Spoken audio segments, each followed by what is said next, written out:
Bonjour à tous,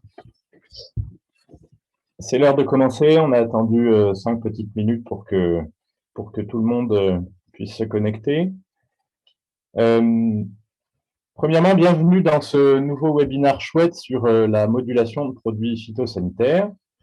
Je profite de cette introduction pour vous remercier pour votre participation active au précédent webinaire sur le dépérissement de la vigne, puisque nous avons eu jusqu'à plus d'une centaine de participants, quelque chose comme ça, ce qui est un très bon commencement, disons. Entrons dans le vif du sujet. Aujourd'hui, nous allons vous présenter quelque chose qu'on considère comme une innovation majeure dans la viticulture de précision. En effet, depuis qu'on a monté Chouette, donc en 2015, on s'est rendu compte que le matériel de modulation existait, était peu vendu mais existait, que les mentalités étaient prêtes, mais qu'en fait, à cause de la complexité technique, aucun acteur ne proposait, en vigne en tout cas, des cartes de modulation intraparcellaires fiables et simples à mettre en place. Grâce à un partenariat avec l'IFV, nous avons développé un service de génération de cartes de modulation, et c'est ça qu'on va vous présenter aujourd'hui. Pendant le webinaire, vous pourrez poser toutes les questions que vous voulez en cliquant sur l'icône Q et R qui est normalement, si c'est comme chez moi, au centre en bas de l'écran. Une fois que la présentation sera terminée, nous répondrons en fait à chacune de ces questions. S'il y en a qui sont redondantes, on les groupera, mais l'idée c'est que tout le monde puisse avoir une réponse à sa question.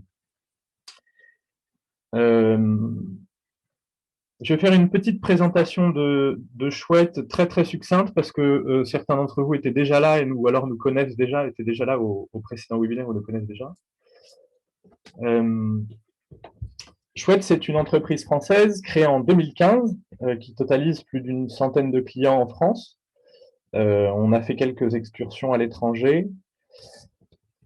Nous avons pris le parti d'utiliser des capteurs qui sont très simples et peu coûteux, qui prennent des images qu'on appelle RGB, donc visibles. Ça nous permet de valider en fait la fiabilité de nos services par de simples observations terrain.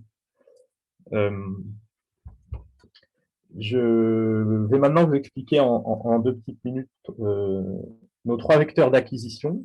Alors, on a 3 types en fait. Un capteur embarqué, dont la résolution est d'environ 1 mm par pixel.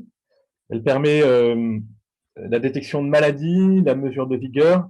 C'est un capteur qui est adapté à des besoins de récurrence des analyses. Il permet de faire des analyses en temps masqué, en fait, ce qui peut être très intéressant. Et notamment, pour tout ce qui est modulation, c'est ce qu'on va préconiser en général.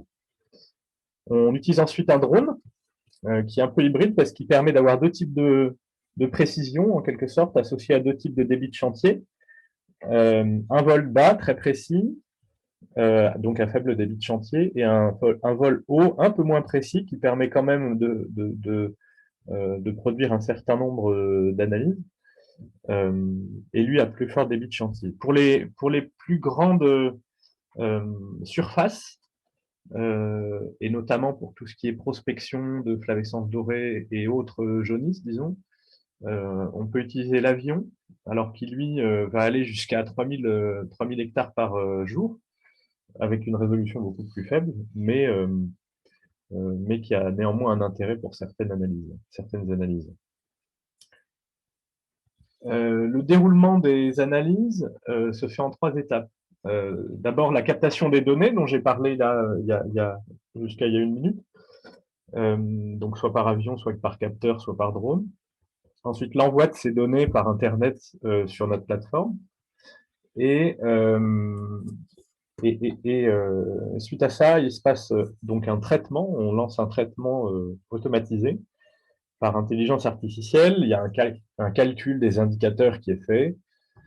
Et ensuite, finalement, la 3e étape qui est la plus importante pour nos clients, qui est la présentation des résultats sur notre plateforme, avec notamment la possibilité d'export des résultats, notamment en shapefile, par exemple, pour pouvoir faire des exports vers des consoles et autres. Je vais maintenant laisser la parole à Marine, qui va rentrer encore plus dans le vif du sujet, puisque c'est notre experte modulation. Merci Cyril. J'espère que vous m'entendez tous bien. Très bien, déjà. Oui, très bien. Du coup, je vais pouvoir partager mon écran. Merci. Hop.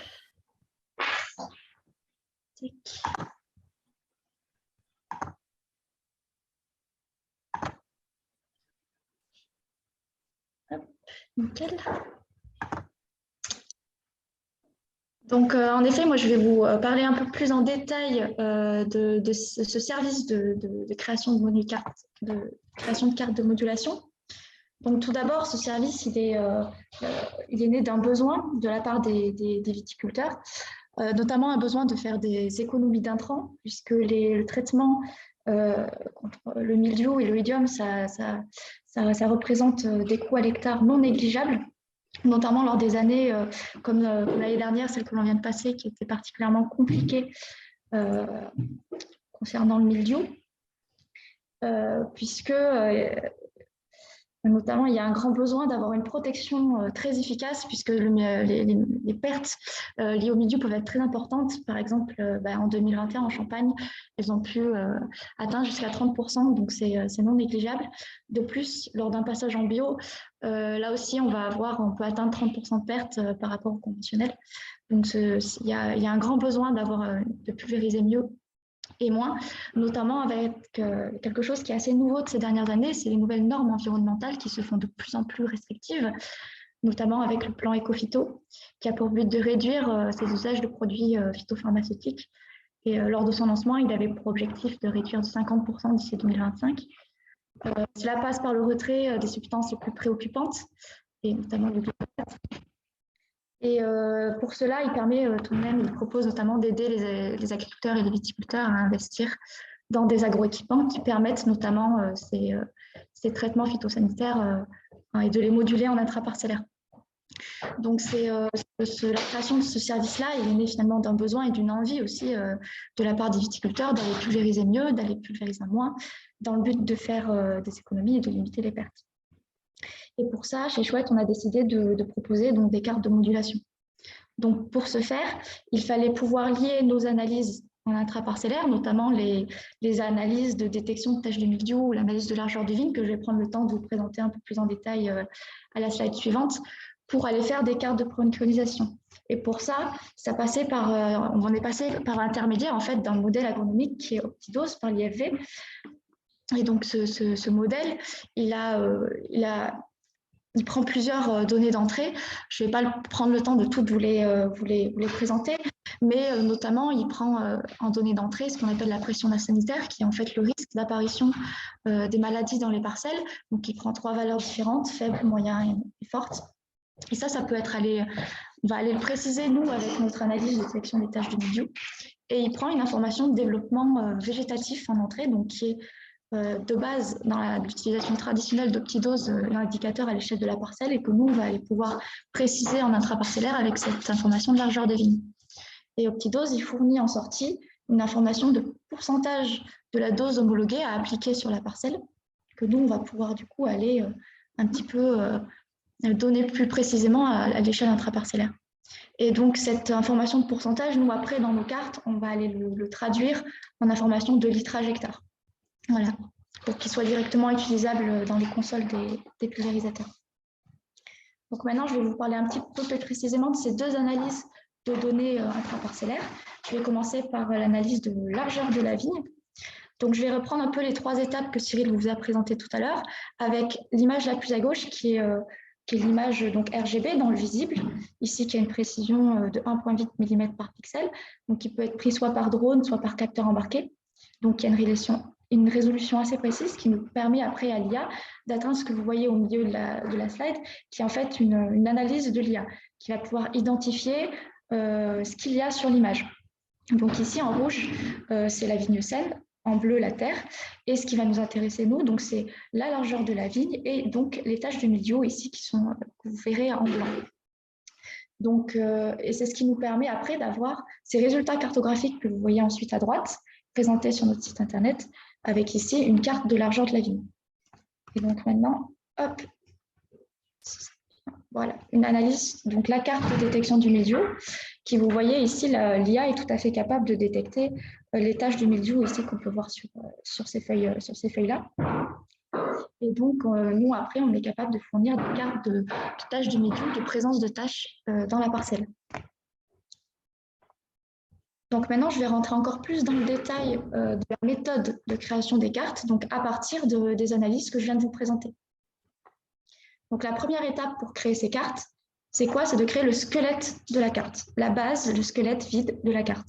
Pour ça, on s'appuie sur plusieurs données, notamment le matériel de pulvérisation, l'interrang de la parcelle, tout ça, dans le but de fournir une carte qui soit utilisable tout bêtement par les viticulteurs. Le but étant d'être sûr de préconiser la bonne dose au bon endroit sans aller bouleverser les habitudes des tractoristes. Pour cela, il faut par exemple connaître le nombre de rangs que le pulvérisateur va traiter en simultané. Sur l'image qu'il y a en bas à gauche de la slide, vous voyez le cas sur une parcelle où le pulvérisateur va aller traiter 4 rangs en simultané. Donc ça, on l'a pris en compte. Et on sait après, grâce à la localisation GPS des pulvérisateurs, exactement où est-ce qu'il va se situer sur la carte et il va pouvoir appliquer la dose qu'on lui préconise. Donc ça, c'est très important et c'est la première étape de création des cartes. C'est d'aller faire une carte qui est utilisable, facile à utiliser pour les tractoristes. Après, ce squelette, cette grille vide, on va aller la remplir avec nos données intraparcellaires que je vous ai présentées tout à l'heure, c'est-à-dire la largeur de la vigne, qui peut donner des cartes de ce type-là, et l'information des détections du mildiou. Ici, vous avez donc ces mêmes parcelles, et sur les taches blanches que vous voyez, ce sont les endroits où l'IA a identifié qu'il y avait des taches de mildiou. Et nous, notre stratégie, c'est de dire que dans ces zones-là, où il y a du mildiou, on veut aller surprotéger la vigne, on veut aller ne prendre aucun risque, et donc on veut pouvoir préconiser des doses plus fortes. Donc pour cela, on va considérer ici ce qui apparaît en marron clair sur les cartes, que la pression sanitaire qui est de base donnée par les stations météo, on va aller un petit peu l'augmenter et la préciser au niveau de ces tâches. Donc si ici, la météo nous dit une pression sanitaire moyenne et qu'on trouve des taches de mildiou, le marron foncé ici que vous voyez sur les cartes, on va dire que la pression sanitaire, on va l'adapter, elle va être plus forte. En sortie, vous le verrez tout à l'heure quand je vous présenterai des exemples, ça nous permet d'aller mieux protéger ces zones où on a trouvé du mildiou. Donc, une fois qu'on a un petit peu renseigné toutes ces informations en intraparcellaire, on y ajoute les informations nécessaires au bon fonctionnement de petites doses et ces petites doses-là nous permettent après de nous donner des préconisations. Maintenant, je vais aller laisser la parole à Xavier Delpuech de l'IFV qui va un peu mieux vous expliquer un peu plus en détail comment un modèle agronomique qui est de base conçu pour faire une préconisation à l'échelle parcellaire, comment on l'a modifié tous ensemble pour aller créer des cartes de modulation en intraparcellaire. Bonjour à tous. Bonjour à tous. Bon, j'espère que vous m'entendez. Je vais effectivement reprendre aussi la main pour partager mon écran. Et voilà, alors j'en profite pour préciser peut-être aussi, me présenter de manière un petit peu plus détaillée. Donc je suis Xavier Delpuech, je suis ingénieur agronome à l'IFV. Je suis basé sur Montpellier. Et juste pour refaire un petit peu l'historique aussi de notre collaboration avec Chouette, on a initié cette collaboration en 2018, il y a déjà quelques années, parce qu'on avait monté un projet qui s'appelait le Pulvélab, qui avait vocation sur un domaine en production, à tester un certain nombre de solutions pour justement aller vers de la modulation, de la viticulture de précision, la pulvérisation de précision. Et donc, du coup, voilà, on a continué à travailler ensemble avec Chouette pour essayer de continuer et d'aboutir à une solution opérationnelle. Et c'est un petit peu dans ce cadre-là qu'on a inscrit ce travail-là et qu'on est en mesure aujourd'hui de vous présenter les fruits de cette collaboration de ces dernières années. Donc, Marine l'a bien expliqué, hein, l'enjeu c'était de coupler en fait finalement l'information que fournit Chouette, qui est une cartographie de la variabilité de la vigueur à l'échelle de la parcelle, avec aussi la capacité à repérer d'éventuels foyers de mildiou, avec une méthode optidose. Donc en fait, la démarche qu'on a pris, alors hop, il ne faut pas que j'aille trop vite, hein, mais voilà, donc pourquoi optidose, hein, peut-être quelques mots quand même là-dessus. Je pense que c'est important voilà, c'est une méthode qui est quand même largement éprouvée. Elle a été aussi validée localement parce que c'est une méthode qui, je le rappelle, a commencé à être travaillée à l'IAV au début des années 2000, hein, donc il y a plus de 20 ans. Et donc, on a un bon historique sur l'utilisation d'Optidose, ses limites, son évolution. Et vraiment, bon, je pense qu'aujourd'hui, on peut dire que c'est une méthode qui est quand même qui a fait ses preuves dans les différents vignobles, sur laquelle on peut avoir confiance et pourquoi ça nous a semblé pertinent voilà, pour de s'appuyer sur cette méthode-là pour réaliser ces cartographies de modulation de dose. Alors, Optidose, ça fonctionne, Marine l'a expliqué, hein, avec un certain nombre de paramètres. Ça prend en compte non seulement le développement végétatif, puisque bah, évidemment, plus il y a de feuilles à protéger, plus la dose doit être importante pour assurer cette couverture sur l'ensemble des feuilles, mais pas seulement, et c'est aussi un intérêt de la méthode, hein, puisqu'elle va prendre en compte la pression sanitaire, la sensibilité de la parcelle, hein, on sait que bah, voilà, suivant les cépages, il peut y avoir des sensibilités différentes, bah, suivant aussi la position géographique de la parcelle, hein, si elle est plutôt sur un bas-fond, etc., on peut aussi avoir des problématiques un peu particulières de sensibilité à certaines maladies. Et puis, le dernier critère aussi qui va être pris en compte, c'est le stade phénologique. Et ça, c'est important parce qu'évidemment, tout au long de la croissance et du développement de la vigne, tous les stades ne représentent pas le même niveau de sensibilité. Donc, on sait tous, hein, en tant que technicien, qu'autour de la floraison, ben, c'est une étape clé et il faut avoir une bonne protection parce que, ben, évidemment, c'est à ce moment-là que s'établit le rendement et que, ben, évidemment, il faut éviter les attaques de maladies. Tout ça, ça permet de proposer un pourcentage de dose, donc un pourcentage d'une dose homologuée, qui va varier donc au cours du temps et en fonction des paramètres d'entrée. Voilà, la difficulté, c'est qu'Optidose est conçu pour fournir initialement une dose à la parcelle et pas pour faire de la modulation intraparcellaire. Donc, comment adapter cette Optidose pour tenir compte de la variabilité intraparcellaire?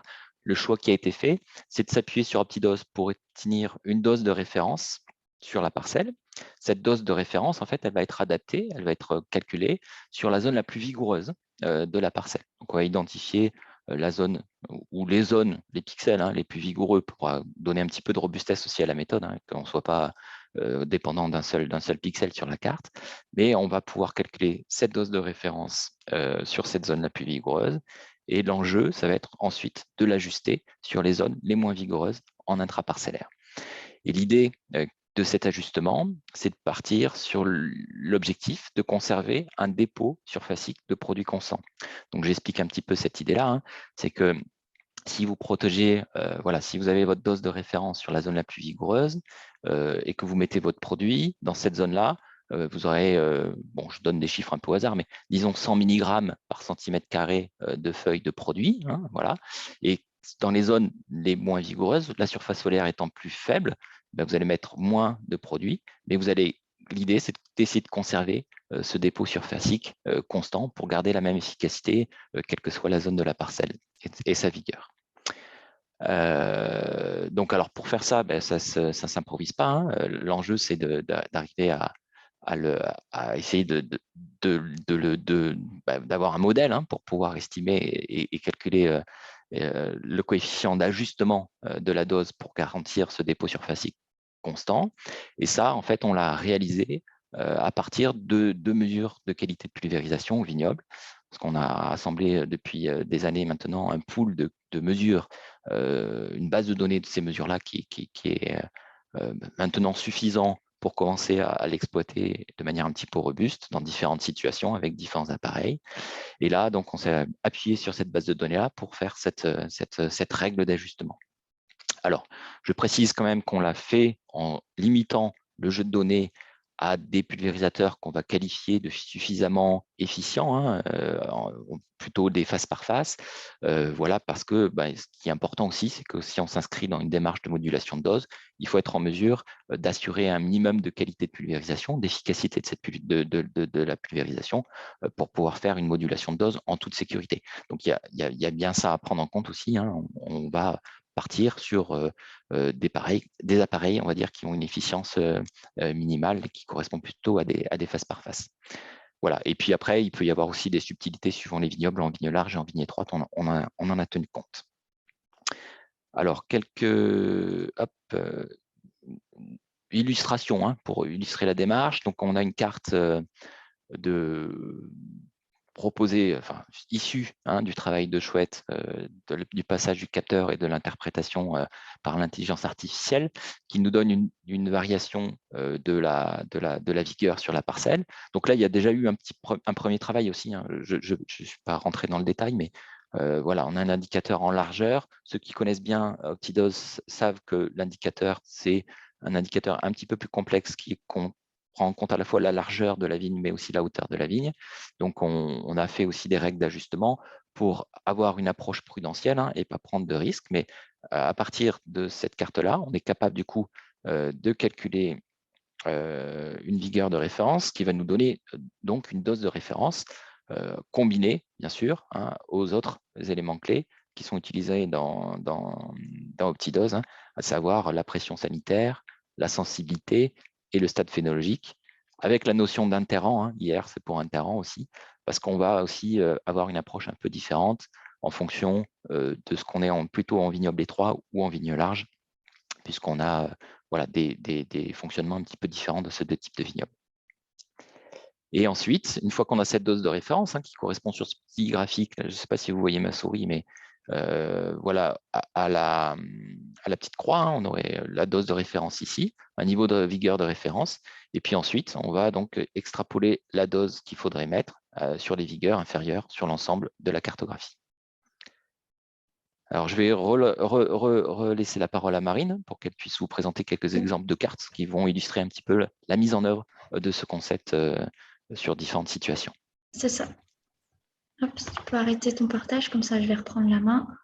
Oui, pardon. Alors, c'est parce que j'ai un sondage qui est apparu au milieu de l'écran qui me perturbe. Hop. Pourquoi je ne retrouve plus ma fenêtre de base?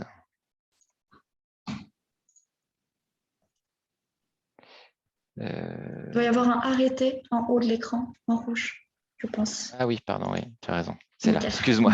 Excuse-moi. Je suis moins habitué à Zoom. Voilà. Normalement, tu as la main maintenant. Oui, très bien. Hop, du coup, je vais pouvoir continuer.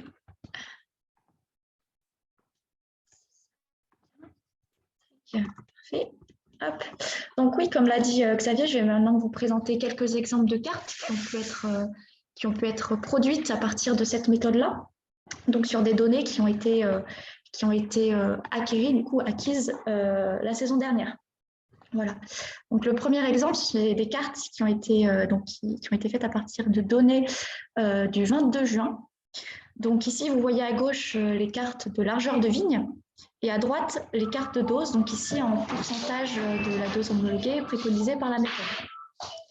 Donc vous voyez ici qu'en fait, l'idée de ces cartes-là, c'est quoi? C'est de montrer qu'effectivement, les zones de faible vigueur qu'on voit clairement apparaître, hein, sur les cartes de gauche, des zones à 20-25 cm de largeur, elles ressortent bien sur les cartes de dose à droite. On voit qu'on traite effectivement moins ces zones-là. Donc ça, c'était déjà un bon point de la part des cartes. Le but est c'est là c'est sur ces zones-là, hein, qu'on arrive à faire des réductions intéressantes. Et donc, je vais profiter d'avoir ces cartes sur les yeux pour préciser, puisque Xavier a parlé de qualité de pulvérisation notamment, qu'il est tout à fait possible qu'on donne la possibilité d'aller un petit peu personnaliser les cartes un petit peu selon les sensibilités de chacun. C'est-à-dire, par exemple, on va par exemple donner la possibilité d'aller renseigner pour chaque pulvérisateur et pour chaque carte, est-ce qu'il y a une dose en litres hectares sous laquelle on ne veut pas aller et une dose en litres hectares au-delà de laquelle on ne veut pas aller. Par exemple, pour une certaine date, On sait que, par exemple, les bus qui sont installés sur le pulvérisateur traitent mal en deçà de peut-être, je ne sais pas, 70 litres hectares et qu'on ne veut pas appliquer plus d'une dose de 100 litres hectares sur la parcelle. C'est tout à fait possible de renseigner ces analyses pour que nous, après, on puisse aller un petit peu personnaliser les cartes et aller respecter cette information-là et assurer que les cartes respectent ces bornes-là et qu'on soit toujours dans des doses que votre pulvérisateur sera en mesure d'appliquer d'une manière avec une bonne qualité, disons.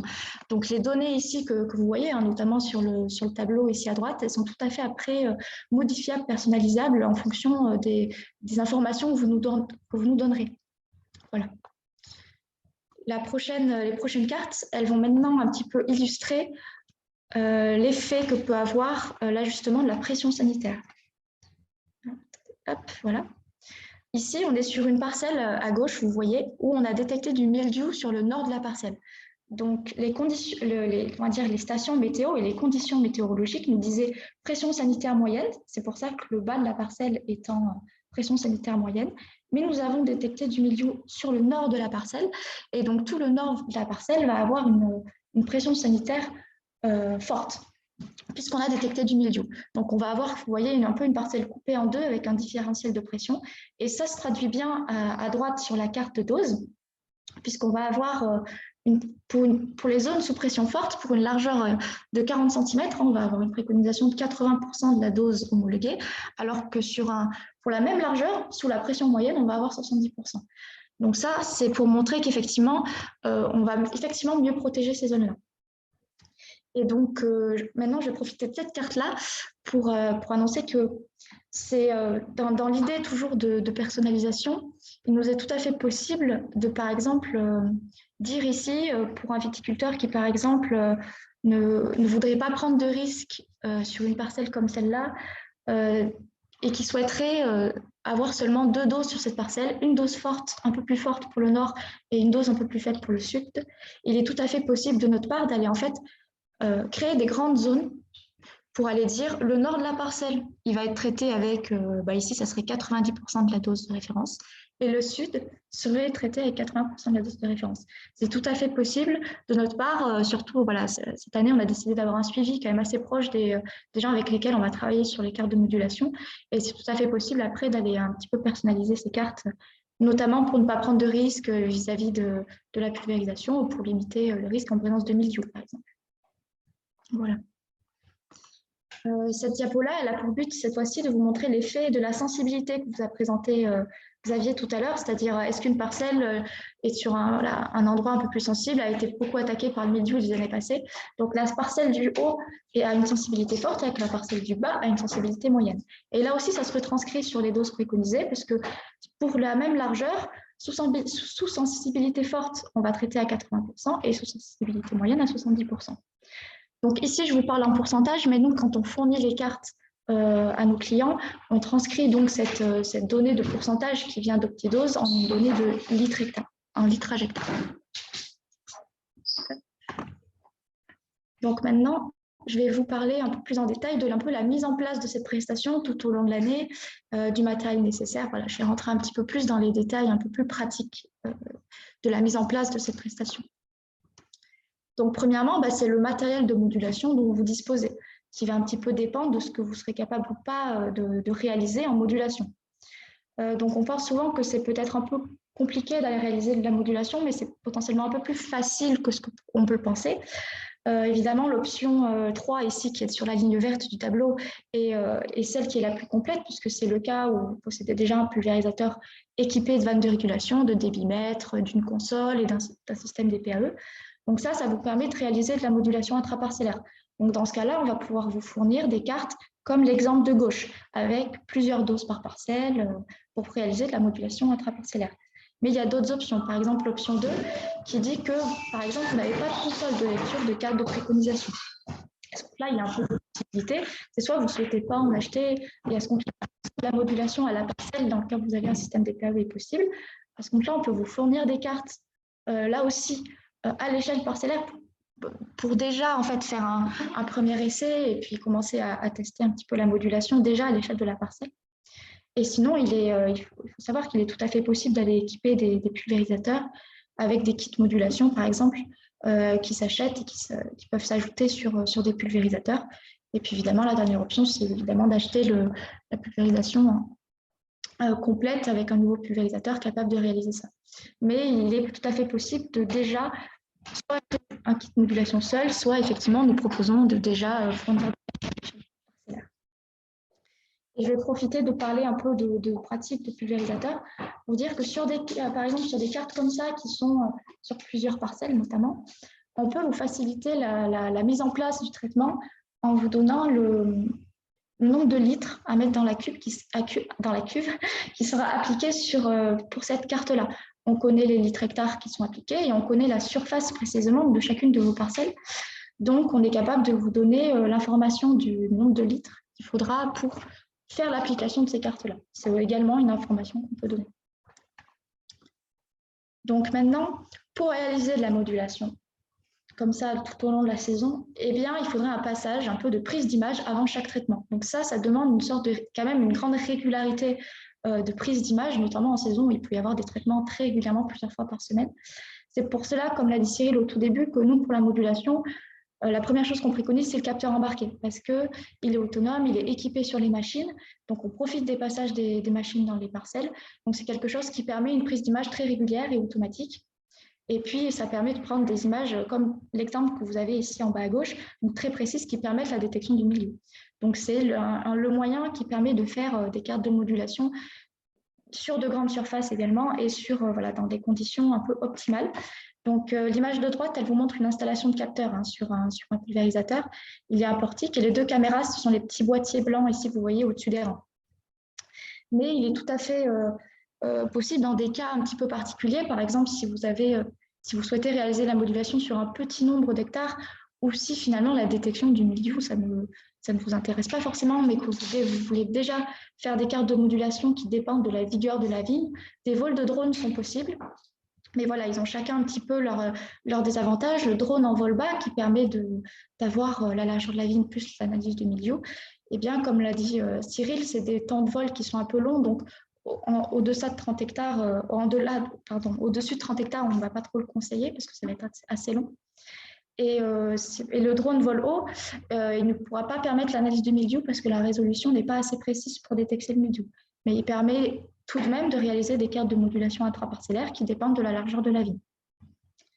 Un autre point pour permettre la création de cartes, c'est nécessite un parcellaire précis.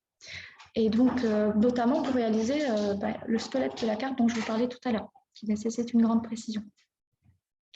Ce parcellaire, au-delà de permettre des cartes, il vous permet également de permettre la coupure de tronçons et puis vous de connaître votre surface plantée réelle au-delà de ce qu'il peut vous apporter pour la modulation. Il peut également vous donner quelques informations supplémentaires. Et c'est parce qu'il y a quand même du temps, notamment pour faire ce parcellaire, que nous, on a un petit peu fait ce calendrier-là qui commence, vous voyez, pour réaliser les cartes dès un peu le hors-saison, vous voyez, janvier, février jusqu'au mois d'avril. Ce temps-là permet en fait de préparer la saison, de réaliser le squelette des cartes, potentiellement d'installer des caméras ou de réaliser des passages tests. Donc au moins jusqu'à minimum un mois avant le début de la saison, il faut commencer un peu à faire ces petites préparations pour pouvoir entamer la saison dès le mois de mai dans les meilleures conditions et entamer un peu un rythme de routine d'acquisition d'images et d'application des cartes.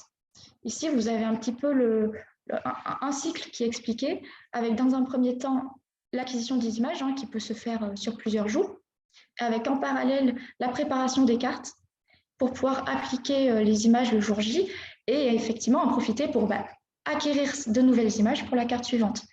Donc effectivement, le premier passage en fait, de l'année, s'il n'y a pas eu d'acquisition d'images avant, vous ne pourrez pas avoir de cartes puisqu'il faut nécessairement avoir des images pour pouvoir créer les cartes de modulation. Mais passer le premier passage, si on a des images, on est capable de créer des cartes en routine tout au long de la saison. Voilà. Et donc maintenant, on va faire un petit peu le mot de la fin en vous présentant des chiffres que l'on a pu un petit peu obtenir la saison passée sur un domaine sur lequel on a réalisé des cartes. Ici, les 4 courbes en couleur, vous voyez sur le schéma, ce sont des doses qui ont été préconisées, donc ici en pourcentage, sur 4 parcelles. à 4 dates différentes sur un domaine. Et la grosse courbe en noir, c'est la dose qu'aurait appliquée le viticulteur s'il n'avait pas utilisé les cartes, ce que j'ai appelé la méthode un peu conventionnelle. Donc, ce qu'on peut voir sur ce graphique, c'est que c'est en début de saison que la réduction est la plus importante, notamment sur les parcelles les plus faibles. Où là, on peut atteindre 60% de réduction par rapport à la méthode conventionnelle. Donc, c'est vraiment là où on fait le plus de réduction. On remarque qu'au mois de juillet, où la méthode préconise quand même une protection très élevée et ne prend pas de risque sur les périodes sensibles de la vigne. Et ça c'est dû notamment à ce dont a parlé Xavier, c'est-à-dire le stade phénologique, le fait qu'on soit par exemple en période de floraison fait que de toute façon le modèle Optidose est fait pour ne pas prendre de risque. Et un petit peu en plus en 2021, on avait une pression milieu qui était très forte, donc c'est un petit peu limité. Et on revoit ensuite une diminution de la dose sur les périodes moins sensibles dès le mois d'août. Donc ici, sur cette saison 2021 et sur ces cartes-là, ça a permis une réduction de 22% en moyenne tout au long de l'année. Donc, il faut savoir que c'est des données quand même qui ont été faites, et ces cartes ont été faites en 2021 sur une année qui était quand même à forte pression de mildiou. Donc, ça veut dire que sur les cartes qu'on produirait cette année, on pourrait s'attendre même à avoir des réductions permises plus importantes encore, puisque cette année-là était un petit peu particulière. Voilà, c'était le mot de la fin. Merci beaucoup de m'avoir écouté. Donc maintenant, on va peut-être pouvoir répondre aux éventuelles questions. Ouais, merci beaucoup, Marine. Alors oui, alors on a noté consciencieusement les questions au fur et à mesure. Alors, la première d'entre elles, est-ce qu'on pourra avoir l'enregistrement du webinaire? Bah oui, effectivement, il sera disponible. On trouvera un moyen de communiquer une adresse YouTube ou autre qui permettra d'y accéder. Deuxième question. Alors, c'est à toi, Marine, que je pose la question. Ouais. Pourquoi appliquer la pression moyenne en dehors des taches de mildiou et pas une pression plus faible? Ça fait référence à voilà, cette carte-là, juste avant, celle-là. Voilà. Voilà, je pense qu'effectivement, ça fait référence à ça. Donc, l'idée, en fait, c'est que, hop, attendez, tac, cette pression ici, que j'ai considérée comme moyenne ici, en marron clair, c'est une pression qui est donnée, en fait, par des conditions météo, et c'est une pression qui peut être même donnée directement par des stations météo, qui vont directement, selon des indicateurs, vous indiquer si la pression de terre est faible, moyenne ou forte. Donc ça, c'est des modèles météo qui nous le donnent. Et c'est en fait la donnée que vous auriez donnée à Optidose en méthode traditionnelle. C'est-à-dire une des données d'entrée d'Optidose en méthode traditionnelle, c'est la pression sanitaire due aux conditions météo. Donc nous, ce qu'on va faire, c'est ne pas prendre de risque en baissant cette pression météo-là, parce qu'elle existe, elle est réelle. Par contre, on va l'augmenter, on va l'intensifier dans les zones de mildiou pour aller mieux protéger ces zones-là. Mais en aucun cas, on va prendre le risque de diminuer cette pression-là alors qu'elle est donnée par les conditions météo. OK. Alors, une deuxième question qui porte sur la topographie du terrain, cette fois-ci. Est-ce que l'intelligence artificielle prend en compte le ruissellement du terrain dû à la pluie et au traitement? Et y a-t-il le moyen de voir les zones de densité ou de traitement Attendez, alors. Pardon, où le traitement risque d'être concentré. Je vais peut-être reprendre la phrase parce que je me suis un peu mélangé les pinceaux en la lisant. Est-ce que l'intelligence artificielle prend en compte le ruissellement du terrain dû à la pluie et au traitement? Et y a-t-il moyen de voir les zones de densité où le traitement risque de se concentrer? Voilà, donc Marine, à toi. À moins que ce soit une question piège, sinon on va pouvoir trouver une réponse. Question piège, je ne sais pas. Ça dépend comment j'arrive à répondre. Je pense que si je parle de topographie, ça va être la pente, des choses comme ça. Oui, exactement. Donc, nous, actuellement, on est capable d'obtenir cette information de pente du terrain, mais on ne s'en sert pas dans le modèle de création de cartes. C'est-à-dire que pour l'instant, tout ce qui est pente, ruissellement, ce n'était pas des informations qui sont prises en compte pour calculer les cartes et pour prévoir potentiellement effectivement des ruissellements de traitement ou des choses comme ça. Donc, pour ces zones-là, non, on ne va pas être capable de les prédire, mais les informations de pente, c'est une information maintenant qu'on peut récupérer, notamment en vol de drone, parce qu'on récupère un petit peu les informations de hauteur de vigne et de pente du terrain grâce au drone. Mais ce n'est pas une information qu'on prend en compte pour calculer la carte. Non. Après, si je peux compléter, peut-être, Oui. le ruissellement ne va pas avoir d'impact sur enfin, voilà, la protection phytosanitaire. Quand on parle de ruissellement, c'est vraiment au niveau du sol. Ce qui va avoir un impact, c'est éventuellement le lessivage. Donc là, c'est clair que ce n'est pas pris en compte parce que c'est un phénomène assez complexe. Voilà, donc c'est pas pris en compte. Bon, ce qui peut se passer, effectivement, si vous avez une topographie, des bas de pente un peu plus vigoureux, s'il y a des accumulations d'eau, et ça, on le verra au niveau de l'indicateur de vigueur. Et ça sera pris en compte à travers cet indicateur-là. Voir éventuellement s'il y a une zone plus sensible avec peut-être des développements de maladies. Et donc là aussi, ça peut ressortir sur la détection du mildiou. Ok, merci. Alors, autre question. En situation d'attaque de mildiou uniquement sur grappe, la détection des symptômes est-elle aussi précise que sur feuillage? Marine, je te laisse la main encore une fois. Oui, donc non, sur grappe, pour l'instant, on ne détecte pas le mildiou. Parce que vous voyez, avec des photos comme ça qui sont prises du dessus, les grappes, généralement, on ne les voit pas. Donc, nous, ce qu'on voit, c'est le symptôme mildiou sur feuille. Voilà. Donc, pour l'instant, les taches de mildiou sur grappe, on n'est pas en mesure de les voir avec cette prise d'image. Ok. Alors, autre question. Avez-vous testé les réductions proposées et quelles sont les conclusions au vignoble? À toi. Donc, il y a eu des tests, en effet, qui ont été réalisés la saison passée. Et on a testé notamment la qualité de pulvérisation avec dans différentes zones de doses préconisées. Je vais peut-être vous montrer prendre une petite image sous le nez. Voilà, par exemple, ce n'était pas sur cette parcelle-là, mais ça servira d'illustration. De regarder la qualité de pulvérisation dans une zone qui est traitée à 40% par rapport à une zone traitée à 50%. Voilà. C'est un exemple, mais oui, ce sont des choses qu'on a vérifiées. Et nous n'avons pas vu de perte de qualité de pulvérisation dans ces zones-là.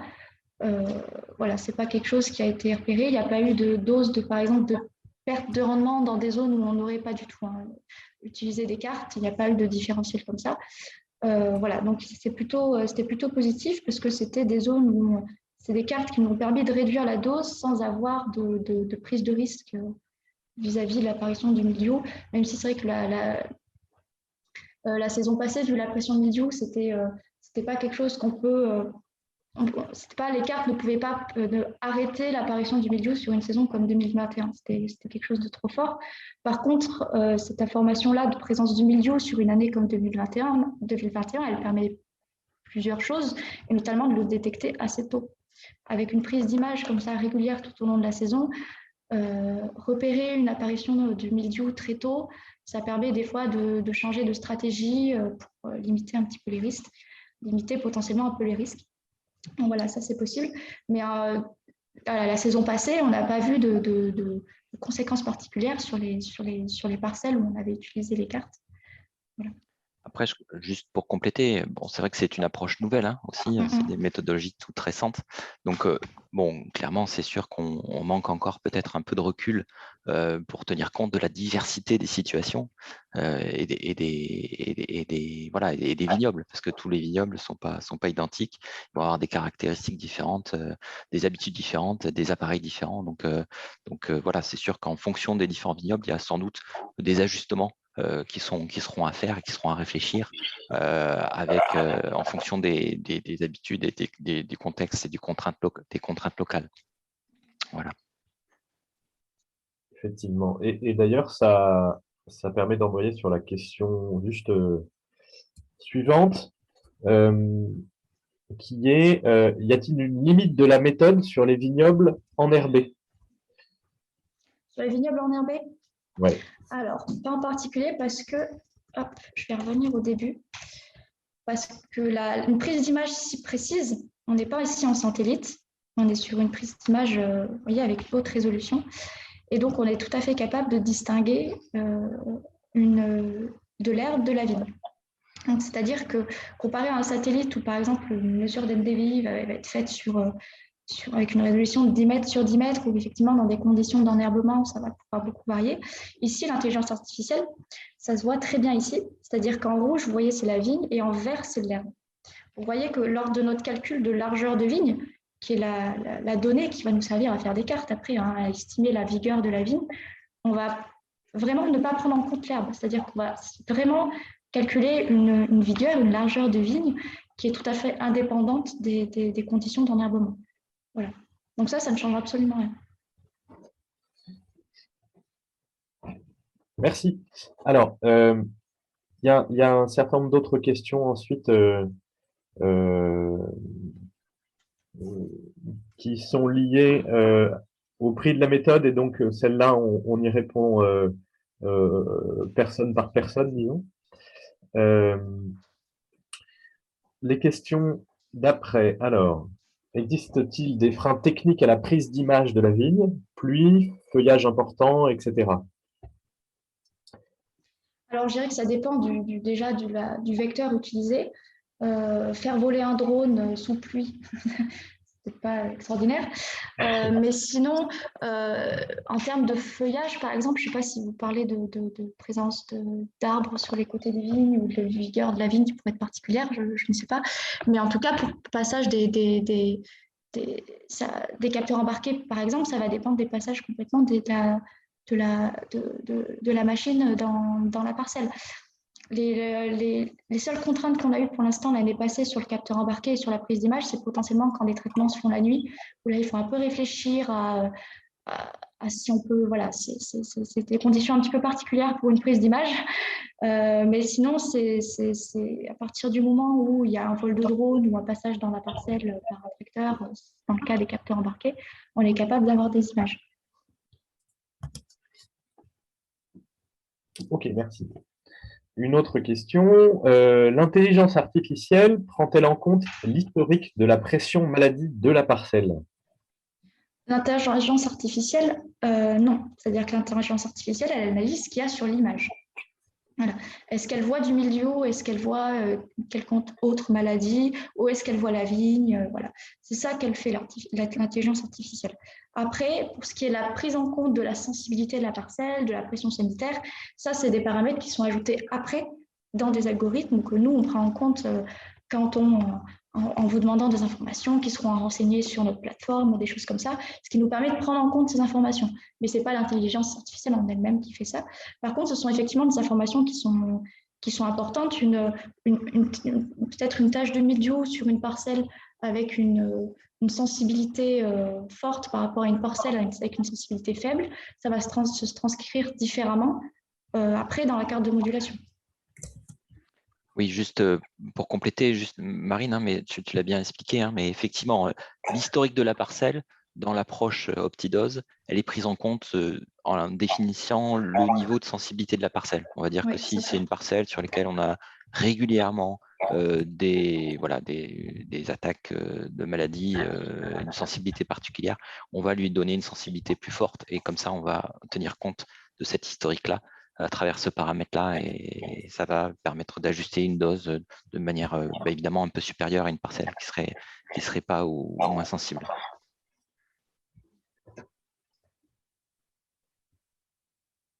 Ok, merci. Alors,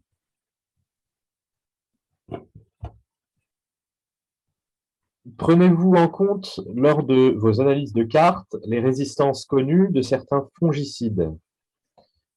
Et faites-vous le lien entre ces résistances, la pression sanitaire et le stade phénologique lors de l'application? Alors, non, c'est-à-dire qu'après, tout ce qui va être résistance de certains champignons, les résistances aux produits ou des choses comme ça, ce n'est pas notre domaine d'expertise. Nous, ce qu'on fait, c'est qu'on détecte des tâches. Voilà, Optidose va nous produire des résultats fiables et sûrs, sans prendre de risques. Voilà. Après, tout ce qui va être résistance, quel produit, quelle dose, quelle concentration, tout ça, c'est notre expertise, elle n'est pas là. C'est à chaque un peu viticulteur d'aller apporter son savoir là-dessus. Parce que voilà, c'est pas notre domaine de compétences déjà. Donc voilà, nous pour l'instant, non, c'est pas quelque chose qui est pris en compte pour faire des cartes. Oui, sur le choix du produit, effectivement, là, on laisse le choix, on va dire, au vigneron, hein, qui va décider du produit qu'il met et même de son renouvellement. Bon, sachant qu'il existe éventuellement d'autres outils d'aide à la décision, hein, pour faire ces calendriers de traitement et gérer justement les choix des produits et leur renouvellement. Peut-être qu'il y a une question un peu sous-jacente aussi sur le risque d'apparition des résistances, parce que quand on parle de diminuer les doses, on a souvent cette remarque-là qui apparaît. Je dirais que là, bon, attention, on a calé en fait l'approche, la modulation intraparcellaire, comme je le disais, en assurant un dépôt, enfin, c'est l'objectif, hein. Après, voilà, c'est bien sur le papier, mais effectivement, bon, dans la réalité, il peut y avoir de la variation, évidemment, il y en aura aussi à l'échelle fine du feuillage, ça c'est clair. Mais l'idée, c'est quand même de conserver un dépôt constant, donc d'avoir voilà, une même quantité par surface de feuilles à protéger, quelle que soit la zone de la parcelle. Ça, c'est l'hypothèse de base et c'est sur cette hypothèse qu'on a construit, sur ce postulat plutôt qu'on a construit notre règle d'ajustement. Donc, je ne pense pas que ça puisse en soi générer ou faciliter l'apparition de résistance, a priori. Ok, merci beaucoup. Alors, votre système, alors c'est plutôt pour Xavier, du coup, cette question. Votre système Optidose peut-il être... Ah non, c'est pas pour Xavier, du coup, c'est pour tout le monde. Votre système Optidose peut-il être adapté à un drone dans le cadre de frappes chirurgicales sur une parcelle? Je pense que je peux répondre à cette question. Non, on fournit des cartes qui sont dans un format standardisé. Et en fait, après, peu importe ce qui va lire ces cartes, tant qu'il est capable de les lire, si c'est un drone qui a les buses en quelque sorte, peu importe en fait. Donc oui, si le drone est équipé du système nécessaire pour pouvoir faire ce traitement de manière chirurgicale, entre guillemets, oui, c'est possible. C'est-à-dire que nous, nos cartes en shapefile seront capables, si elles sont capables d'être lues, le drone pourra s'en servir. Voilà. Techniquement, c'est possible, mais agronomiquement, c'est vrai que ça mérite réflexion parce que ce n'est pas des choses qu'on a l'habitude de faire. Et donc, voilà, est-ce que c'est pertinent d'apporter un produit en curatif sur les zones qui seraient touchées, hein, ça pourrait être ça l'idée, hein. Voilà, ça serait des choses à valider, à vérifier, parce que c'est pas si simple que ça. Voilà, si on commence à repérer la présence de maladies, comment on gère cette présence-là sur la parcelle, avec quelles zones tampons, etc. Bon, il y a encore des choses à explorer sur cette gestion fine de l'épidémiologie en intraparcellaire. Oui, ce qui est sûr, c'est que même si là, il est question de frappe entre guillemets chirurgicale, il y aurait toutes les mesures de prudence nécessaires à prendre en compte qui feraient que ce serait probablement un petit peu moins précis que quelque chose de très chirurgical, justement. Et puis après, dernière réaction aussi, parce que là, j'ai compris aussi que l'idée, c'était peut-être d'apporter le produit via le drone. Il y a la question de l'efficience de pulvérisation du drone, qui est une question que je connais bien, qui peut aussi être un point de vigilance, parce qu'on sait très bien aussi qu'avec les drones de pulvérisation, on va avoir du mal à atteindre plutôt le bas du feuillage et la zone des grappes. Donc, suivant un petit peu le pathogène et la période visée, c'est peut-être pas le plus pertinent. Voilà, de faire ça comme ça. Mais je suis pas sûr que c'était ça qui était proposé dans la question, mais voilà, je préfère apporter cette précision-là en complément. Si, c'est un très bon complément. C'était exactement une partie de la question. Merci beaucoup. Ensuite, dans une lutte conjointe mildiou-oïdium, est-ce toujours le mildiou qui prime dans les calculs? Auquel cas, si pression mildiou faible et pression oïdium élevée, n'y a-t-il pas un risque sur la protection oïdium? Oui. Alors, il y a effectivement, nous, sur les cartes que l'on fournit, les sorties qu'on a, notamment sur cette méthode-là, hein, les doses que nous préconise la méthode, on a la dose milieu et on a la dose oïdium. Et nous, ce qu'on propose de faire, c'est que comme on a les deux, et que, alors, soit ça peut être le choix de chacun, je préfère que ce soit le 12 milieu qui prédomine, ça peut être un choix également, il n'y a aucun souci. Mais dans d'autres, on peut aller aussi choisir la plus grande dose des deux. Si jamais vraiment il y a une grande différence, c'est sur des parcelles ou des saisons où la pression, si c'est vraiment, on sait que la pression idiome va être plus forte, par exemple, on peut choisir d'appliquer la dose préconisée pour le idiome, il n'y a aucun souci. Et on peut choisir dans le doute de faire un petit peu un algorithme qui choisit, dans le doute, je prends la plus grande des deux. Si la dose Bindju va être supérieure à la dose préconisée au idiome, on va choisir la dose Bindju. Et ça permettra dans tous les cas d'appliquer une dose qui limitera les risques, qui ne prendra aucun risque. Nous, on a les deux informations, donc en fait, on en fait un peu ce qu'on veut, c'est-à-dire que dans le doute, on prend le maximum des deux, mais voilà, c'est des choses qui sont adaptables. Il y a un souci. Ok, merci. Alors, il est 11 heures, il nous reste encore 2 questions, donc on va aller un petit peu assez vite, mais il faut quand même qu'on y réponde. Est-ce que la méthode fonctionne sur d'autres maladies que le mildiou, par exemple les maladies fongiques et les attaques de ravageurs, par exemple? Alors, non, tout simplement déjà parce qu'on se sert de petites doses. Et Optidose, c'est le risque d'apparition du milieu et de l'oïdium. Donc déjà, nous, si vous voulez, l'expertise de Chouette, c'est quoi? C'est la détection des maladies. On peut détecter tout un tas de choses, plein de sortes de maladies, des carences, de l'ESCA, des maladies du bois, des symptômes de cicadelle, c'est des choses qu'on peut voir. Mais après, pour en faire des cartes de population, il faut une expertise agronomique, il faut un modèle éprouvé, validé. Et c'est pour ça qu'on a utilisé et qu'on a fait ce partenariat avec l'IEV, pour pouvoir bénéficier de ces connaissances d'Optidose qui, eux, se servent de la présence de la pression médio et de la pression idiome. Donc, c'est pas parce que nous, on est capable de voir des symptômes de cicadelle ou des choses comme ça qu'on est capable de les prendre. Voilà, c'est des informations qu'on est capable de fournir dans d'autres services, d'autres analyses, détection des symptômes, des choses comme ça.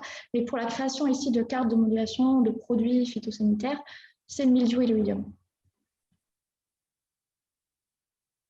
Voilà, si j'ai été claire. Oui.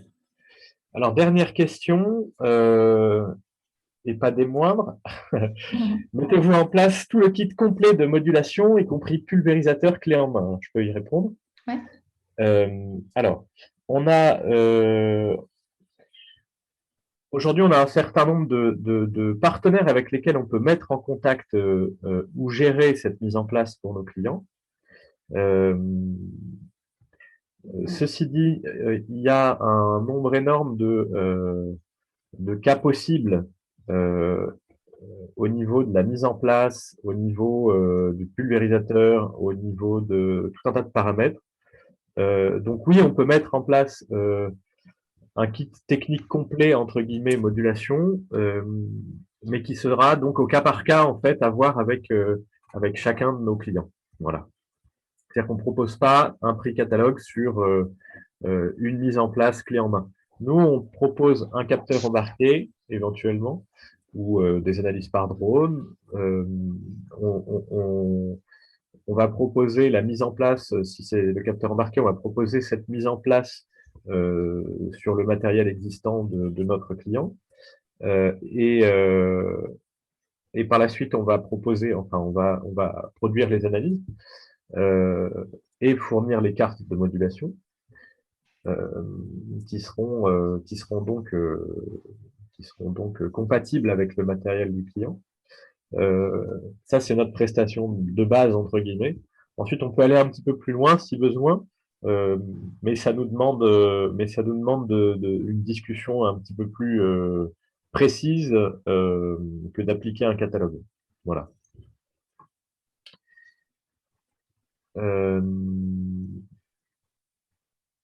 Alors, je refais un petit peu le tour. Je pense qu'on a fait le tour. Tac, tac, tac. Ah oui, non, j'ai une dernière question, dernière des dernières questions. Désolé pour le retard que prend ce webinaire, mais il est victime de son succès, vous voyez, donc c'est assez positif. sera la dernière question. Selon nos mesures, le gain principal est-il en intraparcellaire ou entre les parcelles?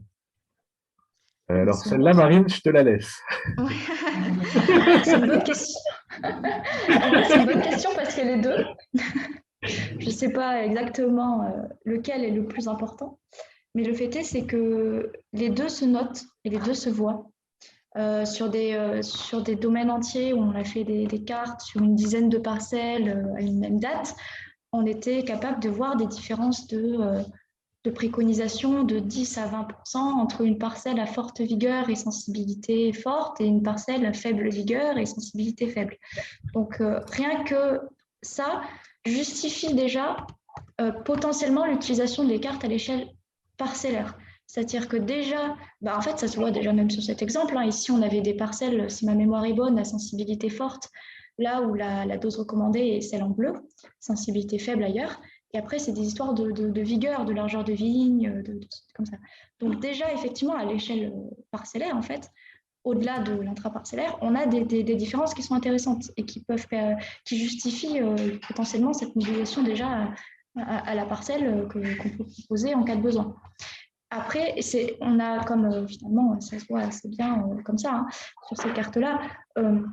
Là où c'est très intéressant à l'échelle intraparcellaire, c'est quand on a des zones très faibles, avec quasiment peu de vie, ou pas de vie, ou des pieds manquants, ou des pieds improductifs, ou des complants très jeunes, des choses comme ça. Ça permet d'aller faire des économies là où il y a la possibilité d'en faire beaucoup. Voilà.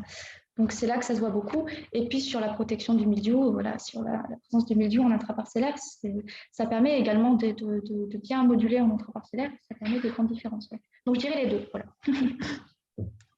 OK. Merci beaucoup, Marine et Xavier. C'est donc la fin de ce webinaire qui est lui aussi un succès. On a eu énormément de participation, à peu près autant que le précédent.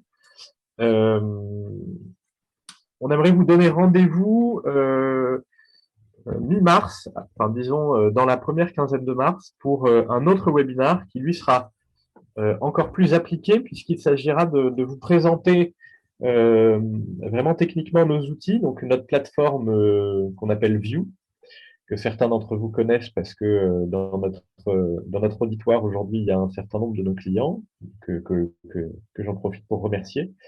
Et aussi d'ailleurs on profitera de cette nouvelle présentation pour expliquer comment est-ce qu'on génère les cartes. Voilà. Comment est-ce que vous pourrez générer vos propres cartes de modulation. Voilà. C'est la fin de ce webinaire. Je vous remercie encore une fois de l'avoir suivi jusqu'ici et je vous donne rendez-vous au prochain épisode. À bientôt et merci encore. Merci, au revoir. Merci beaucoup. Au revoir. Au Et revoir. merci beaucoup Xavier. Désolé, j'aurais dû insister plus. Merci beaucoup Xavier pour ta participation. Avec plaisir. À bientôt, au revoir. À bientôt, au revoir.